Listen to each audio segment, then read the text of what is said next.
Hey everyone, Dr. Rob here. I want to take a moment to spotlight my sponsors, Professional Co-op, empowering clinicians with premium access to top-tier lab services at a fraction of the cost. Since 2001, Professional Co-op has redefined what efficient, patient-centered support should look like. No hidden fees, no minimums, and you only pay for completed tests. It's lab access made simple, transparent, and affordable. Trusted by licensed healthcare professionals across the country, Professional Co-op is your strategic partner in delivering high-quality care. Discover more at www.professionalco-op.com. A quick shout out to my other sponsor, Functional Medicine University, one of the top online programs for learning functional medicine. Founded by Dr. Ron Grisanti, FMU has trained thousands of healthcare professionals in over 50 states and over 68 countries. It's completely online, self-paced, and CE approved for a wide range of clinicians, MDs, DCs, NDs, PAs, and more. At the end of the program, you earn your certified functional medicine practitioner credential, something that's truly elevated my clinical approach. If you're ready to level up your practice with evidence-based root cause care, FMU is the place to start. Check them out at functionalmedicineuniversity.com. As a practitioner, I only use products I believe in, and Nutridyne is at the top of that list. What I love about Nutridyne is their unwavering commitment to quality, transparency, and science. Their products are practitioner exclusive, which means they're built specifically for clinical use. That matters when you're trying to get real results. From foundational support to condition-specific protocols, I've seen firsthand the difference Nutridyne makes in my patient's health and in my practice.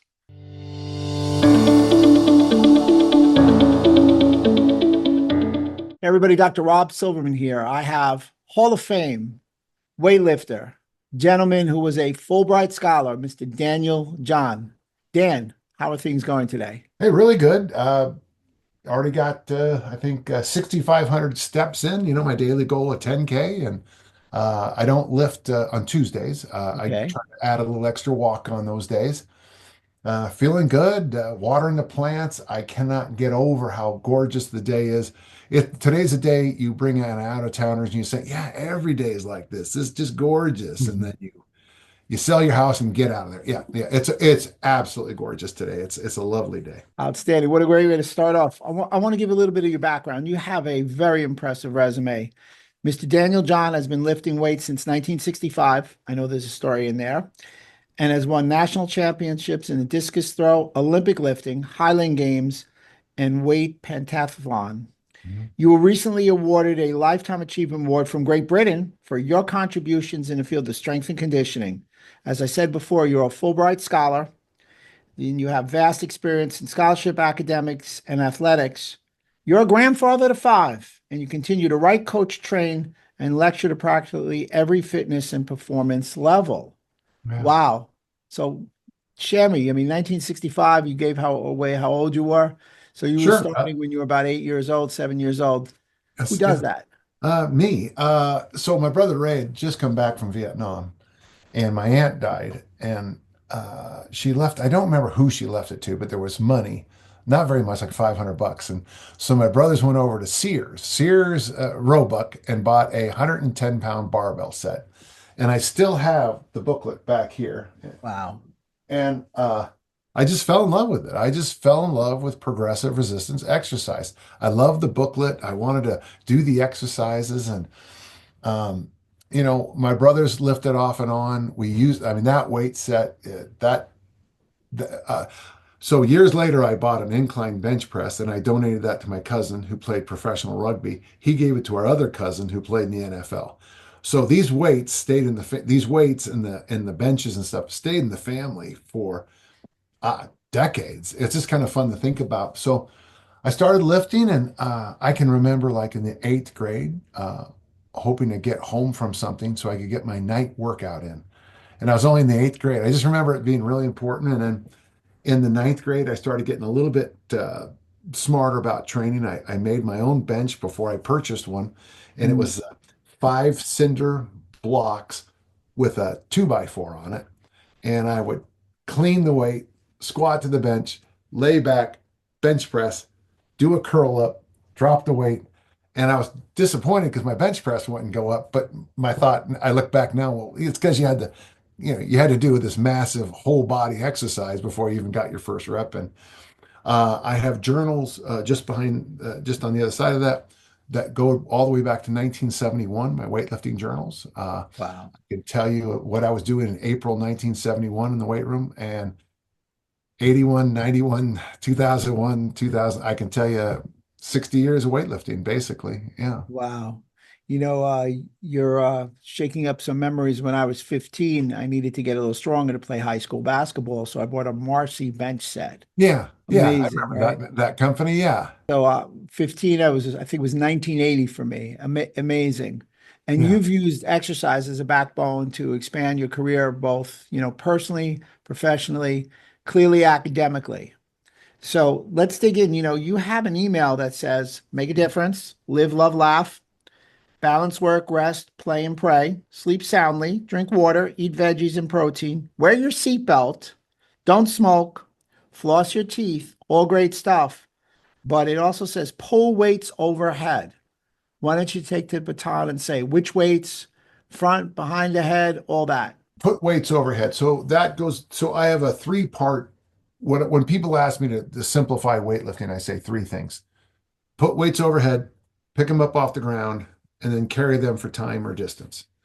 Most people, when I wrote that, never did loaded carries. In fact, if you ever use the word loaded carries, you can thank me for the name. Okay. A loaded carry is a carry. Usually, we also add vests and sleds when we do them, but it doesn't. I don't care how you put weights over your head. I think if you just did those three. So let's just. You got a barbell at home, military press, uh, duck style deadlift. That's where your heels are together, and then you pick the barbell up, and you do deadlift walks.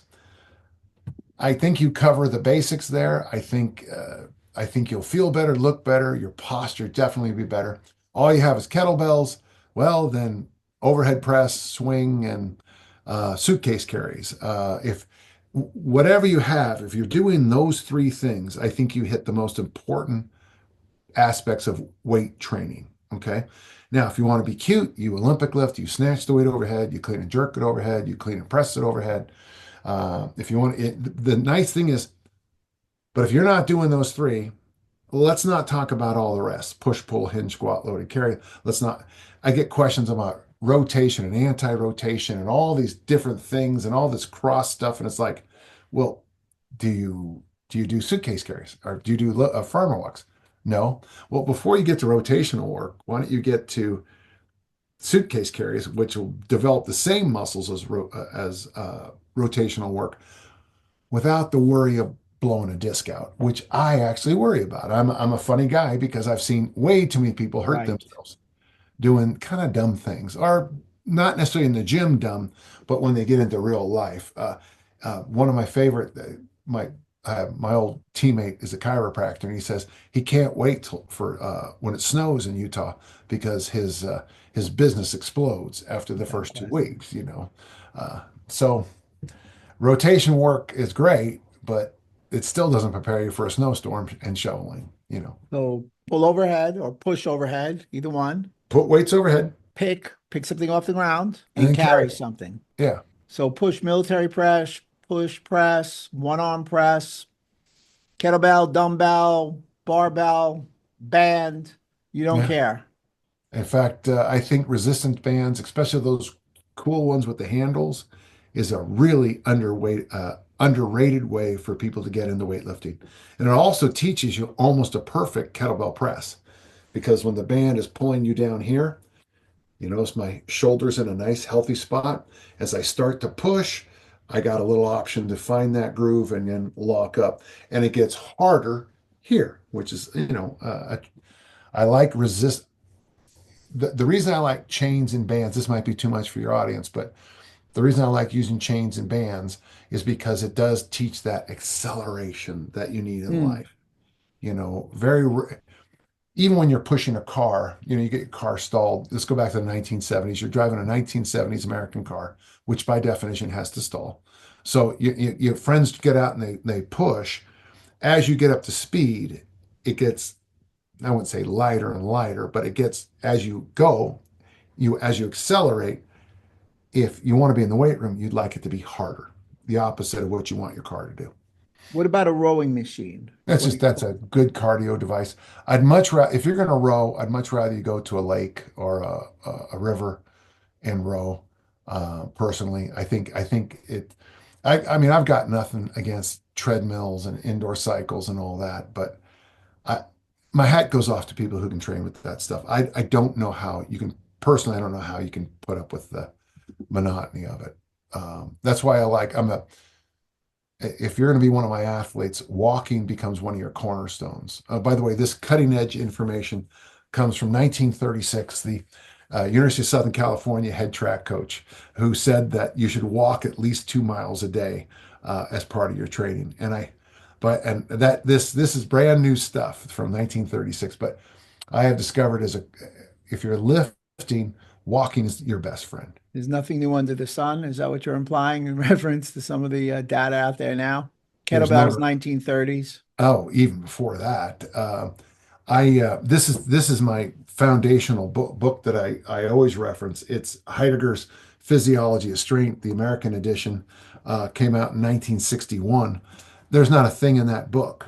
Not a, People keep doing the same studies that he and Thomas DeLorme, Captain Doctor Thomas DeLorme. He was the one who had to get all those American GIs out of those beds in World War II. And he came up with the concept that he named it progressive resistance exercise. If you read Tom DeLorme's book, Progressive Resistance Exercise, you read Heidegger's Physiology of Strength. I don't know how much, I could argue that almost nothing has come out since those two books. Amazing. Yeah. And it's true. I mean, I'm sure we have more and more great discoveries about the human body, but honestly, the human body hasn't changed since I was born, as I understand it. It's Good just takeaway. our levels of understanding maybe have changed some. But Great I takeaway. will say this: the fitness advice my mom gave me is still as true as anything I've ever read in online, especially. Yeah, So let me ask you, we'll do it rapid fire. Scale from 1 to 10, Instagram style. sure. Universal machine. What do you say? The idea that you could get 40 boys in a room at once and all train. We used to do that 30 seconds on, 30 seconds off method. And then you'd lift for 30 seconds, the whistle would go, you would swap to the next exercise, whistle would go, you swap to circuit training, universal. If that's what you have, you can make huge, huge strides using a machine like the universal. Perfect? No, because nothing's perfect. Everything has flaws, everything has problems, but it's pretty good. Yeah. Arthur Jones loves hearing that. No, you're thinking Nautilus then. So universal machines are the Nautilus is those massive $20,000 each machines that did leg extension, leg curl. I don't like his methodology of a single set to failure. I think training failure is works for about 6 to 8 weeks, and then you run into the problem of training to failure. So And for bodybuilding, I don't mean to interject because this is the hot topic. The guy who has been resurrected, Mike Menser, via Dorian Yates. I know yeah, you're not necessarily a bodybuilder, but you're in the fitness genre. I would not agree with their insights because here's what I would do as an interesting study, but no one will do it, even though they could afford to do it. If you could honestly put over a 4 year period, people doing the traditional Arnold methods, the barbell, dumbbell, Right. calisthenic method, versus people doing that Nautilus high intensity system. Give it 4 years, though. I'm so sick of research in my field that's 6 weeks. This is a lesson. This is a lesson for you, Doc. Everything, everything works for 6 weeks. Everything, every There you idiotic go. idea you can come up with today will work for 6 weeks. So when they do a study that ends in 6 weeks, my first thing I do is ignore it completely. The next thing I hate is they always take untrained people to do the studies. And then they prove that people get. So if I have a whole room of people who've never used a typewriter, and then I teach them to type, over 6 weeks, they all get better in typing, right? Yeah, Right? without question. Right. Learning to type and getting stronger are both neurological adaptations at the first level. Right. So in 6 weeks, all you're doing is studying the body, figuring out, like when you first do even a machine bench press, you probably do some, for those, if you're people listening, I'm moving my elbows all crazy. Uh, that's how you first do a machine bench press, right? After 6 weeks, it's right? Right. Now, did you get stronger or did you learn how to do it better? You take a bunch of 5-year-olds and you teach them to ride a bike. And we use 20 different methods to teach them how to ride a bike. Within 6 months, they're all going to ride bikes. It didn't matter the method because they're learning the adaptions. So would it be fair to say that you don't like to train to failure? Me? Oh, the only time I think you should fail is on the platform with 3 officials and a crowd and Mhm. something on the line. Got Because it. I have never been injured on a make. I've only been injured on misses. That's a great takeaway. You've only been injured on a miss. You never got injured on a make. Right. So this really breeds a bigger question. What really bothers you about the fitness industry the most right now? We've always been filled with malarkey, as my mom would say. There's all kinds of rounders and people who will do anything to get money in the mailbox, right? Uh, I like Charles Atlas, but dynamic tension, basic ice, um, but we're to a point now. One of my friends pointed out she's a fitness influencer, and she hasn't posted a new photo, a new, gotta be careful when you say that, a new, N-E-W. It sounded like nude when it first came out of my head. A new photo of herself in years. She had a couple of photo shoots and she shows those same pictures every single day. Join my club, buy my supplements, get my jersey, buy my hat, but, and then the other thing is most fitness influencers don't tell you how many drugs they take. Okay. I'll tell you everything that you need to know about what I take anytime. So, you know, this one person I know, the person is on clenbuterol and tren something or other. Well, of course, this person's going to lean out. You're on 2 drugs. You can also lean out on rat poison but it's of course the problem is the dosage, as we found out in Ratatouille. Uh, yeah, I would just say we are to the point now. Here's another thing too, Doc. If you're 22 years old and you have 6-pack abs, you know what my response to you is? Well, of course you do. You're 22. Um, Right. I'm 68, and I have abs. I have I wouldn't say 6-pack. I'd say a 4-pack. Okay, getting a 4-pack at 68 is miles harder than just showing up at 22. Of course, you're lean and in shape at 22. So you got to be very careful about how you pick your fitness influencers. Okay. Right. You can go here in the state of Utah and watch me weightlift in meets. And people walk up to me at meets and go, "You're Dan John, the guy on the podcast." And I go, "Yeah."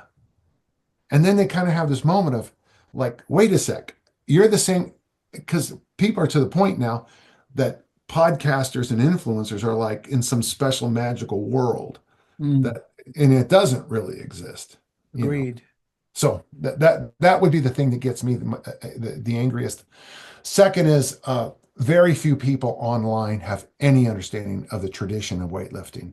So they act like they're inventing something every single day. For example, this is, and it's funny, I'll even say this on podcast. So I invented the goblet squat. You know the goblet squat? Yeah, of course, with the kettlebell, Everyone sure. uses it, right? Yep, Well, I every invented it. week. So years ago I came up with it as a faster way to teach the squat, and it became famous with the kettlebell in about 2007. And I'll get little statements like, "You're so full of it because I said I invented the goblet squat."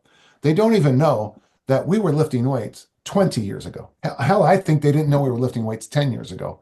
So there's this total lack of understanding tradition. Inside my downstairs bathrooms, I have all of Bosco's workout programs in these nice little frames. It's kind of a nice, they're old timer stuff. And when people use my downstairs bathroom, they're like, "Oh my God, what year is this from?" And I'll say, "Well, these are from, Harry Pascal, 1954." And they'll go, "Well, these are great workout programs. Well, yeah, because since 1954, the human body has not changed that much.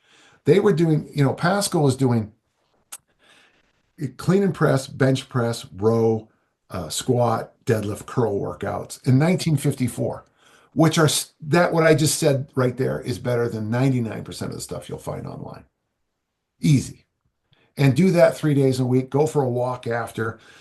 Have some concept of how many calories a day you eat. Get some sleep, 8 or 9 hours of sleep every night. Floss your teeth, go to the dentist, go to the doctor, know what your numbers are measure your waistline. That's so much better than all the other nonsense combined. Now, you told everybody how long you've been lifting. You told them your age is 68. So the typical question I get at 59 is, how rapidly did your strength decline when you hit 50 plus years? Because that Okay. seems to be the spot. That Yeah. seems to be the spot also that everybody says, and we'll get into it, take the HRT. And HRT isn't steroids, it's HRT, all that. So what'd you do at 50 when your strength started to decline? At age 47 was the best year I ever had as a discus thrower. It was by far my best year. I was throwing 180-foot throws with the real discus, the open, the international implement. Man, I was beating college kids. I was beating elite athletes. And then after that, the next 2 years, 48, 49, I focused on the Highland Games, and then I hit 50. And it, for me, now you have to be a little careful here. So when I sit back and I go, oh my God, yeah, and then my strength is shot down. That's the nice thing about having 18 years of journals between when I turned 50 and this morning when I wrote my workout in. Okay. So I have 18 years of evidence to look at versus just a feeling. Here's my feeling, Doc. My feeling is this. I hit 50 and my strength just fell right off the table. Boom. Like when you have a glass of milk and you spill it and it hits the floor and it crashes. Right, When I look at my journal, it is a long, to quote the Beatles, it was a long and winding road as my weight came down. And right, it tended to come down in kind of waves. Okay. Um, I have a, I was born with a thing called pistol grip hips. So I was destined from birth to have total hip replacements. And I have both. Well, the reason my squat declined quickly is because I was bone on bone oatmeal in my left hip. Okay, so that declined quickly, but my hinge stayed up. My deadlift and my not necessarily my power clean from the floor, but like from the hang stayed up. My overhead worked nothing. It went nowhere. I was still strong as an ox. Then after that got fixed and I kind of got back into squatting, let's be smart about it. So what I noticed is this is that now I have a theory. Do you mind if I just give one quick thing real fast? oh yeah, go for it. So two upper body movements, the push and the pull, and the two lower body movements, the squat and the hinge. Okay. I feel that I put this into a quadrant, and I feel that personally I'm a push hinger. I was stronger in high school in the bench press than probably every listener you have. No offense. I'm sure there's a few outliers.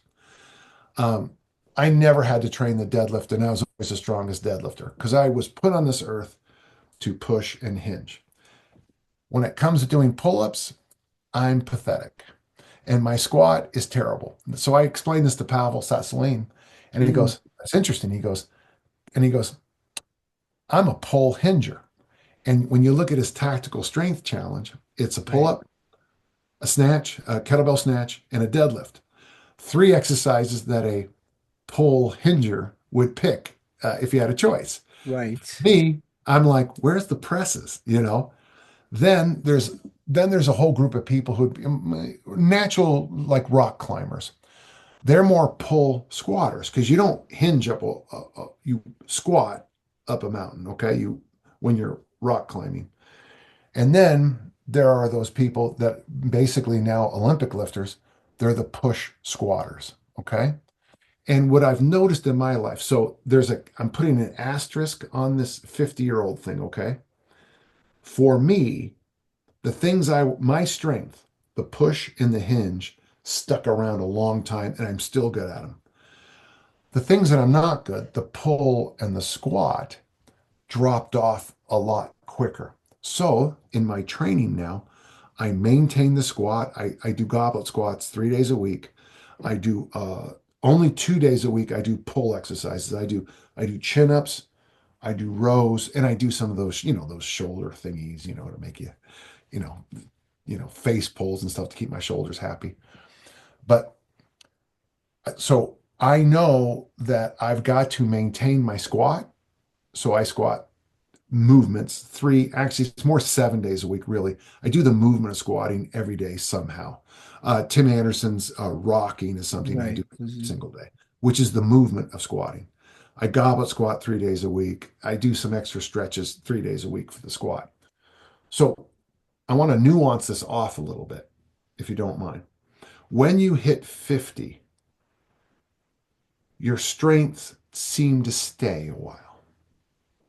The things that you've either ignored or have always had issues tend to drop off. So my recommendation once you hit 50 is to fold your arms, nod your head, and be the big kid and say, I got to make sure I keep an eye on those things that I'm not naturally good at. And if you do that, I actually think it keeps your strength levels up. So have my strength levels dropped? Oh yeah. I mean, I struggle to clean and jerk over 200 pounds now.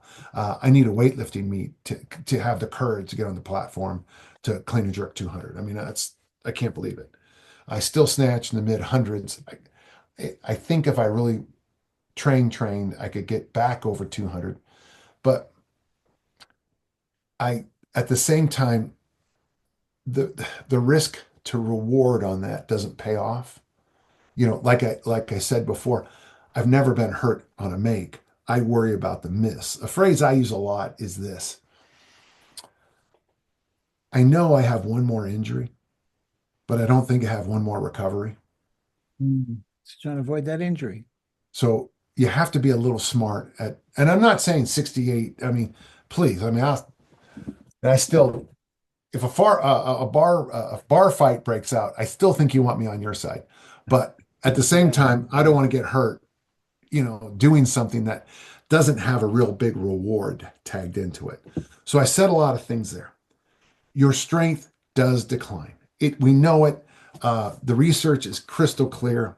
It's my age. It's 68, 70 years old information from the studies. Okay. That's true. You can argue with me, but the research is clear on it. What I would argue is look where your weaknesses are and do your best to get up. If you're gonna lift 3 days a week, try to hit your weak points 3 days a week. And on 1 or 2 days a week, hit the lifts or the exercises or movements that you feel really good about. We compete with our strengths. We work on our weaknesses. Great takeaway. So I'm going to ask you a lift, and you tell me yes or no. Sure. We'll just say barbell deadlift. Oh yeah, sure. Every one of these has a caveat, and the caveat is done correctly. Without question. And I'm going to give you one more caveat. Barbell deadlifts for women. Oh yeah. In fact, when I first came online, I met a group of women who'd all lost 100 pounds doing Atkins, but they also lifted weights. And it was interesting because they agreed about in the weight room one of two workouts, either overhead press and squat or overhead press and deadlift. I think they naturally tied into Yonda's idea about phasic and tonics. If you keep yourself strong on the overhead press work and you keep your glutes alive, good things happen. In 2025, I have more tools than that. There's Brett Contreras' hip thrust. I love the half kneeling. That's when you have one knee on the ground, overhead presses, because that stretches out the hip flexor area and it demands proper posture. So if you were to do hip thrusts and half kneeling presses, and that's all you did and walk, part of me would go, I like that. So anything that works the glute hard and the muscles that push weights overhead, I think those are primary. So deadlift without question. How about a glute ham raise? Well, that's a big done correctly. When we first got them, they just became a hamstring pull exercise. You really need to take your time getting into those and learn. So I'm a big fan of hyperextensions, the old, The which, old stuff, yeah, which we still do in the gym yeah, and at home. yeah. I think those are wonderful. The issue with the glute ham raise is there is that little, there's that like that gear change where it becomes like a Nordic curl or what we used to call a sprinter's curl.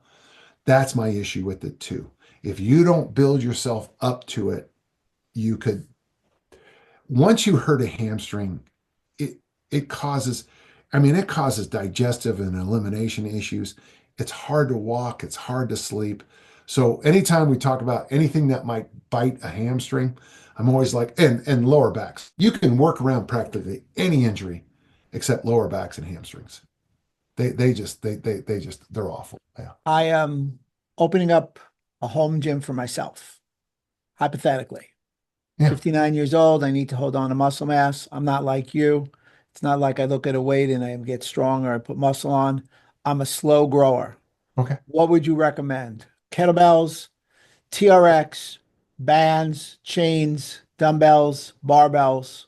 Yeah, okay. We have a concept in my philosophy. It's called the killer application, the killer app.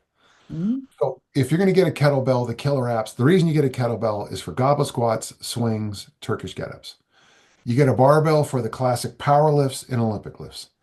You get a suspension trainer, TRX, for the T's, the Y's, the I's, and the best exercise I think you can do with the TRX, the single arm row. I think that's the best exercise. You Oh, hold the plank, you hold it like a plank, you don't move. It's a whole body workout, and you also get a chance to assess your strength side by side.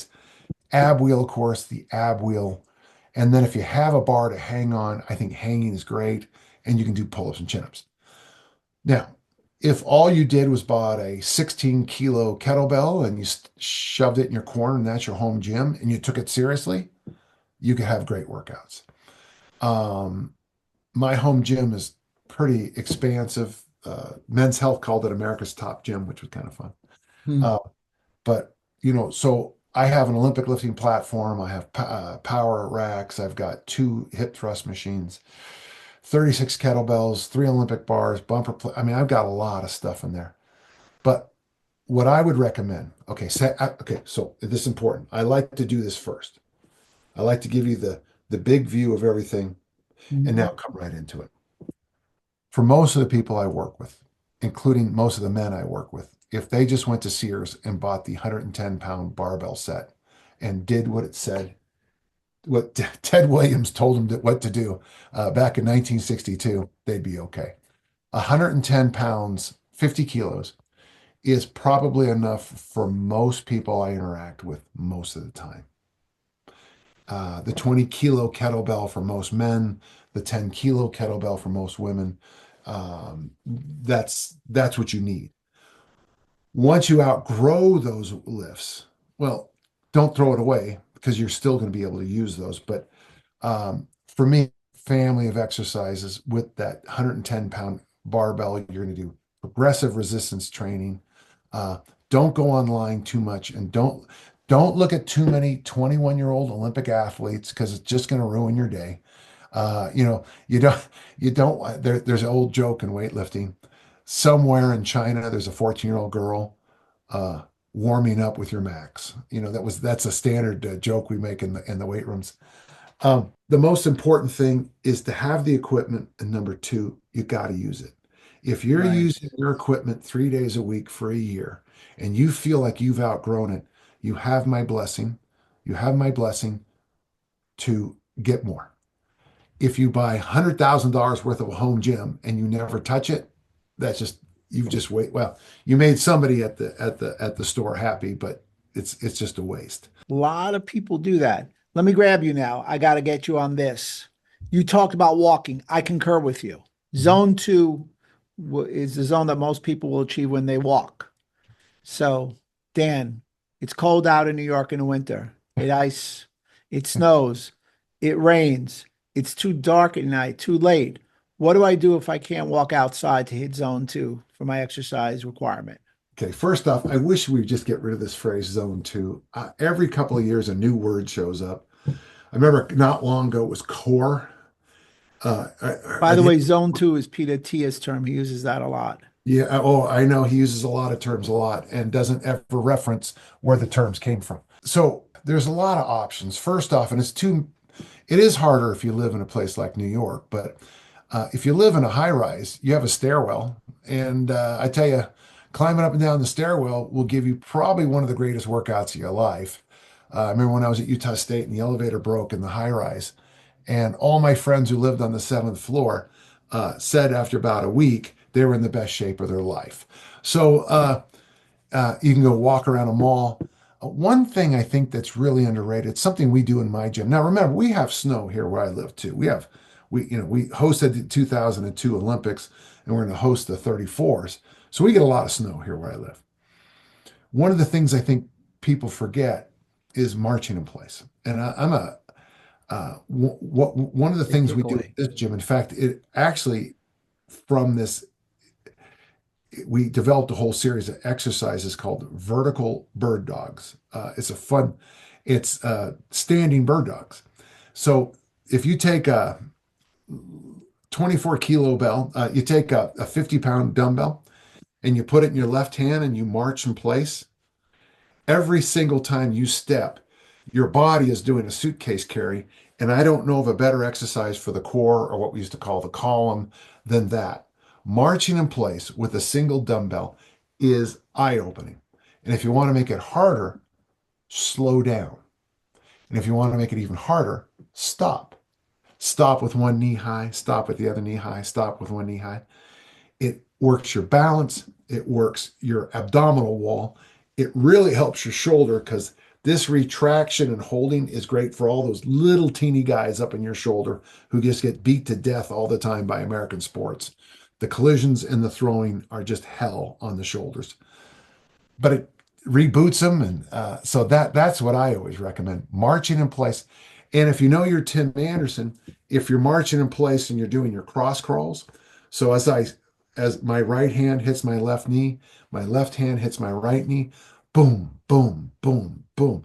Not only do you get your heart rate up, but you're also making your brain do the extra work through the sets. So that's what I recommend, and that's What what we do. what is the Dan John rule of 10? I've heard it thrown around so much. Oh well, it's a it's almost exclusive to the barbell and real high strength world.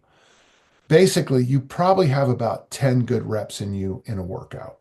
I'm not including warm-ups and I'm not including all the other stuff. But if you're doing like the and if you're doing singles, you might only have 6 good reps in you. It's this idea that when I say these workout numbers to a strength athlete, most of them will nod their head and say, yeah, that's a good idea. 3 sets of 3 is kind of Stephen Court has his great 3 by 3 by 3 by 3 program, which I just think is one of the best. So you do the 3 power lifts, squat, bench, deadlift for 3 sets of 3, 3 days a week. And then he has this little progression you do, and then when that gets easy, you add a fourth day. When that gets easy, you add a fifth. When that gets easy, you add a sixth, seventh. Then you start doing double sessions. I love the idea. If I said we're going to do 2 sets of 5, by the way, this cutting edge workout comes from Ted Williams from 1962 from the Sears Barbell pamphlet. 2 sets of 5, that's 10 reps. For most people, 2 sets of 5 hits you right in that good little zone where it's going to get you a little stronger. It's going to excite, the changes in the hormone system. It's going to excite maybe even hypertrophy downstream. You can flip that to 5 sets of 2, which is a wonderful strength workout. Or if you want to go heavy, you do a set of 5, you do a set of 3, but you have to make that last double, that 2. All those are 10 rep workouts.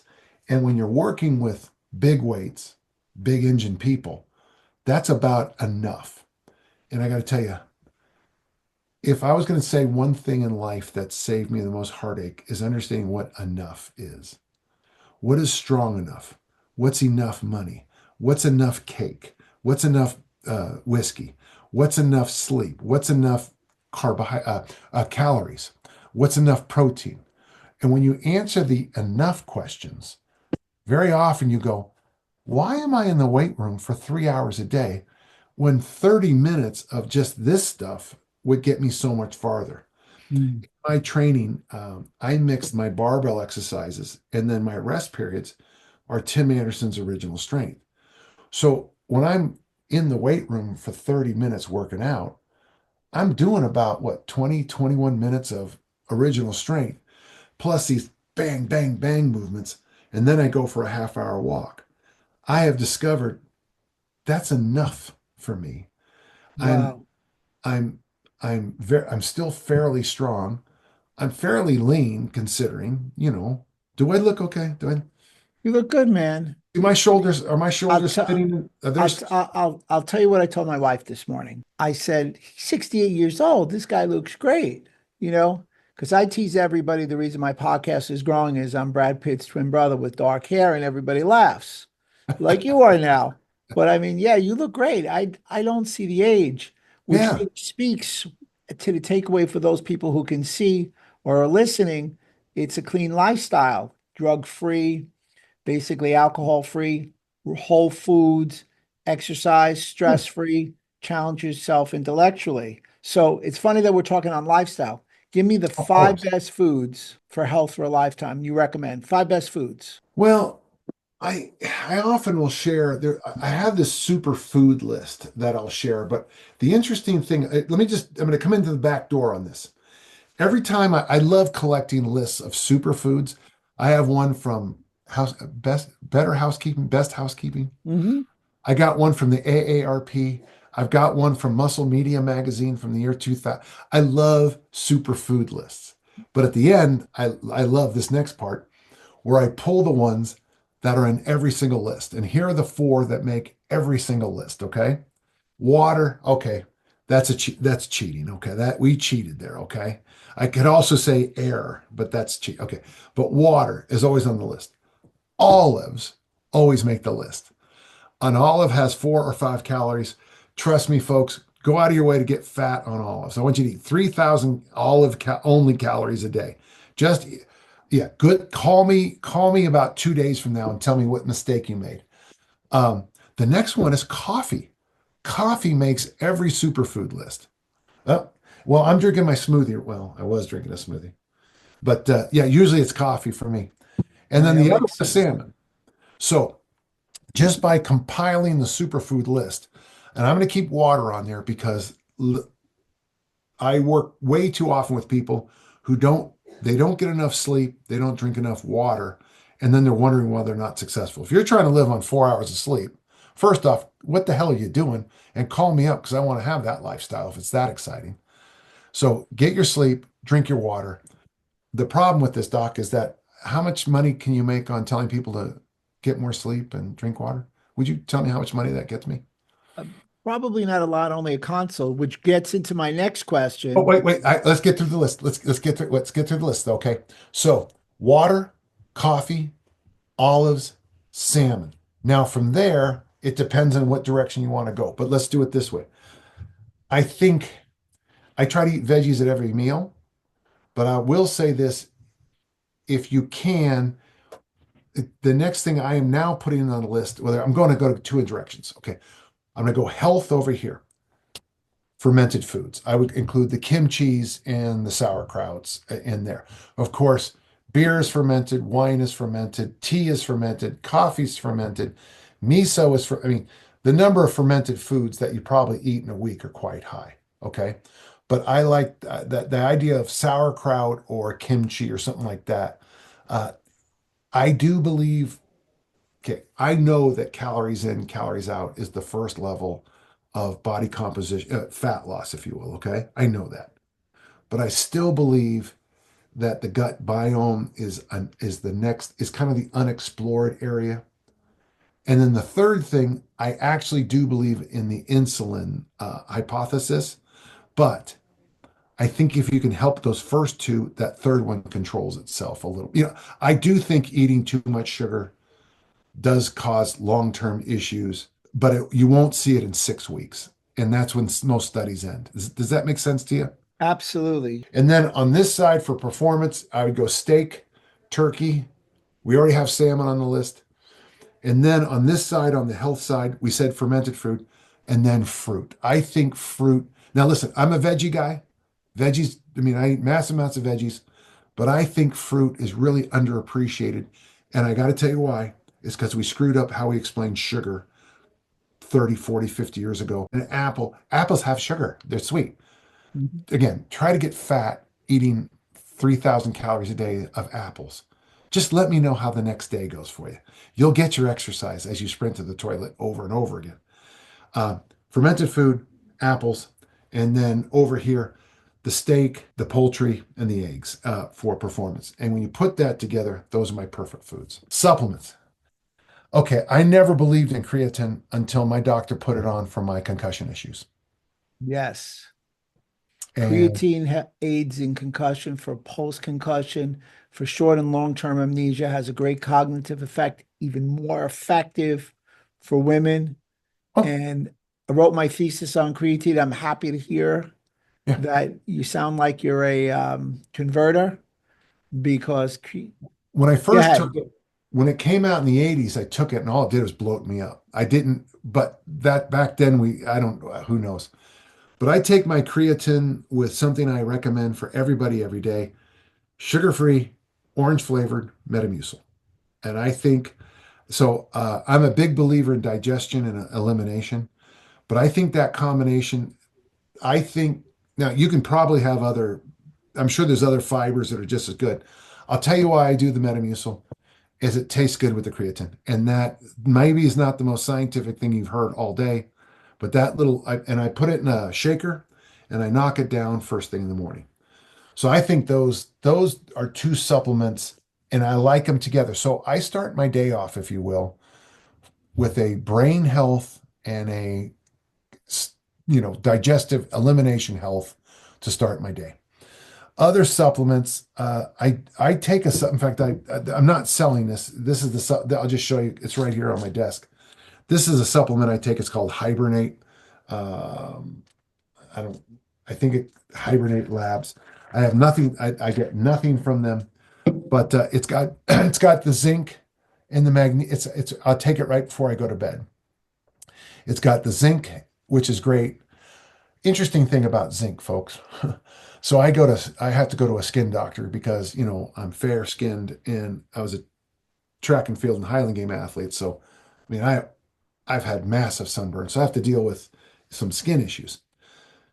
My skin doctor is wonderful, and he's a big believer that Head and Shoulders. So when you take Head and Shoulders, because he says, put it in your hair, and then any weird spots you have he says you should rub it into your face too. And I go, why? He goes, well, because of the zinc. And that's when I finally put together the zinc and it's just good for humans. Zinc is good for humans. Magnesium is the master relaxer. When I work with special forces, we have to be careful about what we say. They'll ask for cheaper supplements. And one person one time said, well, milk of magnesia is a great thing to take for magnesium. Problem with the special forces community is if you, Doc Rob, take 1 tablespoon, I'm elite. I'll drink half the bottle. Well, that was the problem for a few days. They had massive, massive diarrhea.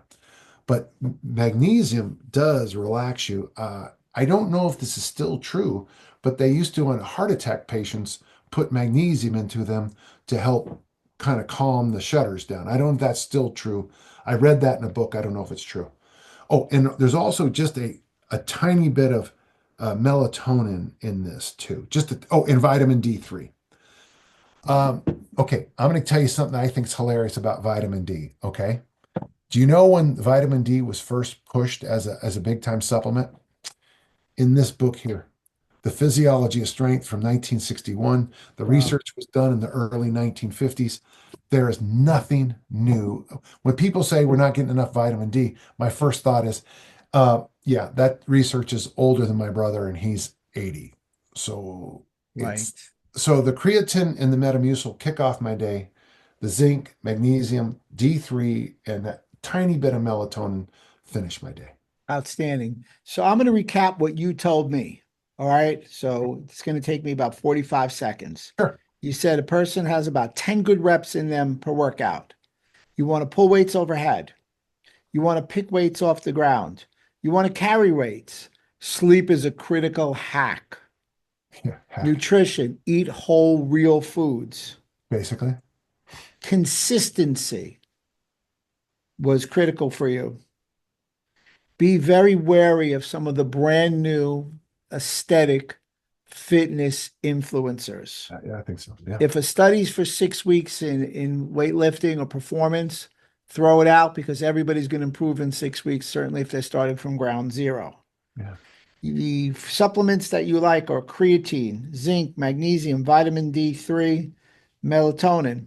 Foods that you like are olives, filtered water, wild salmon, organic coffee, fermented foods, good quality protein, fruit, and some of the concepts that you think we should discuss more would be the gut microbiome. I Mhm. wholeheartedly agree on that. And the insulin resistance hypotheses, which without question is the number one reason why we're too inflamed today.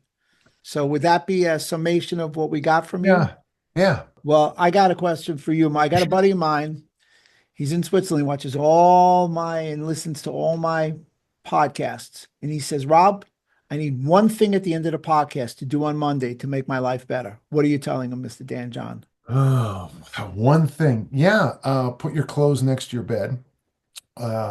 Just a pair of sweats. When you wake up, put your pair of sweats on and get 2,000 steps in. Outstanding. He does that. He 2,000 plays steps is tennis. not far, but the momentum you get from those 2,000, and then, I mean, push the coffee maker as you walk out the door, get your 2,000 steps in. When you get in, you'll have a completely different experience about that day. Monday, it'll be 3 or 4 in the afternoon, and you'll be like, how did I get all this? You'll be like so far ahead in everything you do. And it'll be like everything smells better and tastes better. And you're just miles ahead. I hate to say your competition, but you're just miles ahead of everybody else you know. You're 2,000 steps. And folks, 2,000 steps is not far at all. For longevity, weights or cardio? Or Weights. both. Oh, well, you gave me an either or. I would still go with weights. And my belief in cardio is you lift weights, which elevates your heart rate, and then you go for a walk after it. I always walk after I lift or do stretching, always. That little bit of elevation. So, if you use Maffetone's numbers, gosh, it's hard to believe, but my top number now is 110 to get into that zone. Wow. Well, I can get into 110 up. I mean, when I'm doing set of incline bench presses, I can get to 110, you know. But if I get my heart rate up to that and then go for a walk, as I walk, I stay at that high range and drift down for the entire duration. So um, I don't know, th- I know we're kind of coming to the sum now, but one of the things the fitness industry does that's so horrible is the answers that we give people. The reason you got fat, gluttony and sloth or sloth. You were lazy and you overate. All right, so the answer is we're going to make you burn fat, which I don't think is possible unless you actually pull the person's skin open and hit it with a blowtorch. Uh, but the answer is probably understanding where your calories are. What calories do you need? Having a mild restriction. Okay. I mean, 100 calories a day under what you project you need. And then going for a couple of walks. That is so much better prescription than try to go into the gym or diet or drink all those idiotic concoctions with maple syrup and all this stuff. A reasonable caloric restriction, reasonable walking, lifting 3 days a week is and feeling good about it is so much more important than trying to burn yourself up.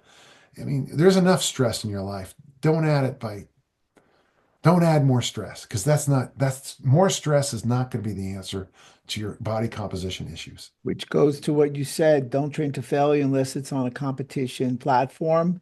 And I'll close with there was a study that came out in the last month that talked about 1,000 IUs of vitamin D3, not enough. Hmm. And 1 gram of EPA DHA algae, which is the weakest form of algae, not enough. 30 minutes of strength training 3 times a week made a profound mark on longevity markers. Everybody, you've got the Hall of Famer, Mr. Dan John, Dr. Rob Silverman, Proven Health Alternatives, always yours in health.